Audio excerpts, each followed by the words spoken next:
Whew. Good early afternoon. I've been moving a little slow today.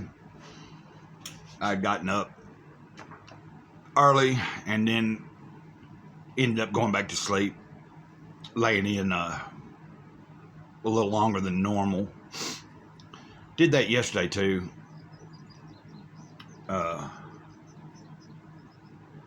Past few days I've been a little lower on the energy level as far as, I'm still getting up at daybreak, but I've just been kind of pulling back on what I've actively been doing.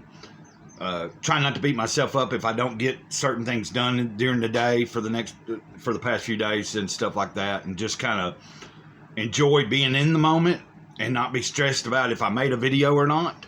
If I get a video made that day, I get it made. If I don't, I don't. It's not my job. I'm not getting paid to do it.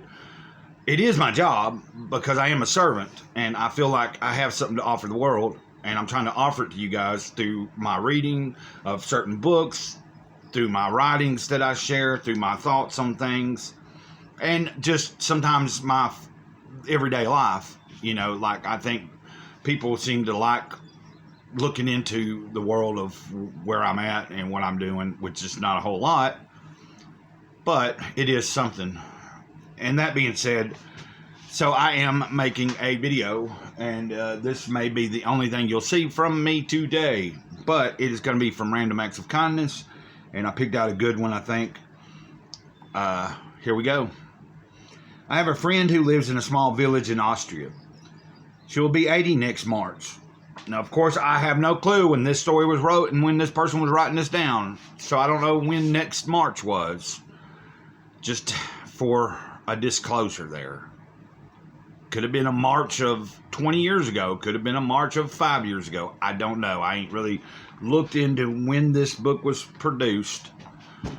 I know it's fairly later, it's a fairly older, further back, because one of the stories in here talks about television as if it's like a dominating thing, and that's where they were getting their information from. So we know nowadays most people get it from their phones and the internet, not actual television. Anyway, so now let's get back to the story. I'll start over.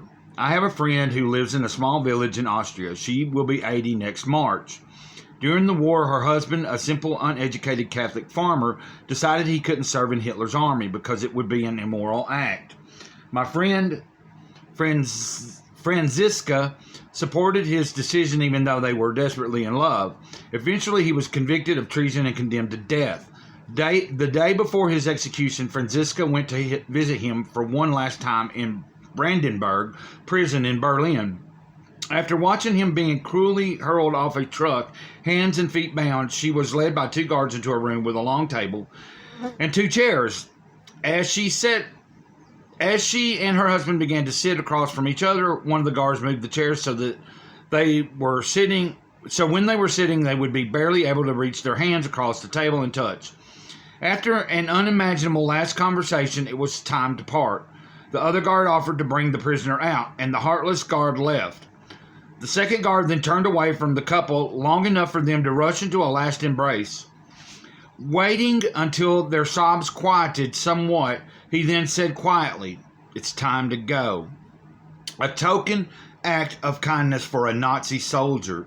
Perhaps, but that man gave them one more moment to experience an extraordinary love. Yeah, I'd say that.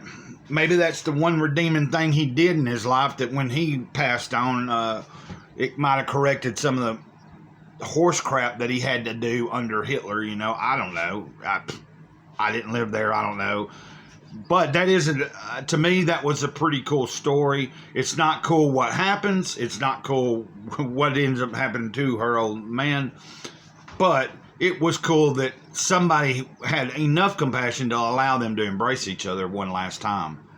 Hey, we have to look at some of the things we think are the worst moments in life. Sometimes they are some of the better moments in hindsight. Or, you know what I mean? Like in the greater scheme of things. I don't know. I'm no genius and I'm no guru. Some people think I am. But anyway, underneath the first page there's a quote here by Albert Einstein. 100 times every day I remind myself that my inner and outer life depends on the labors of other men. Living and dead, life depends on 100 times every day I remind myself that my inner and outer life depends on the labors of other men, living and dead, and that I must exert myself in order to give in the measure as I have received, and I am still receiving. And that was Albert Einstein, of course. And then over here underneath the second page, if you help others, you will be helped. Perhaps tomorrow, perhaps in 100 years, but you will be helped. Nature must pay off the debt. It's a mathematical law, and all life is mathematics. I don't know if I'm pronouncing this right, but somebody named Gurdjieff. But that makes sense to me. What you put out comes back. You put out bad, you get back bad. You put out good, you get back good. And sometimes when you're getting it back, you might not even realize it. It may be way, way, way up the road after the fact of you doing something today. You might, 10 years from now, receive back what you should receive and not even realize you're receiving it. Anyway, I'm going to leave it there. No more babbling. And y'all have a wonderful day. Oh, and I'm recording this on my tablet because I got my phone's off. I'm getting frustrated with, I was going to try to Bluetooth some of the recordings from the phone to the tablet, but yesterday that was taking forever because I was going to use my data on the tablet to upload rather than using up a lot of my data on my phone, but either way it'll work out. So anyway, that's why this quality of the video is not quite the same as if I'm doing it on the phone. Y'all have a great one. Ditto. Gray Cloud over and out.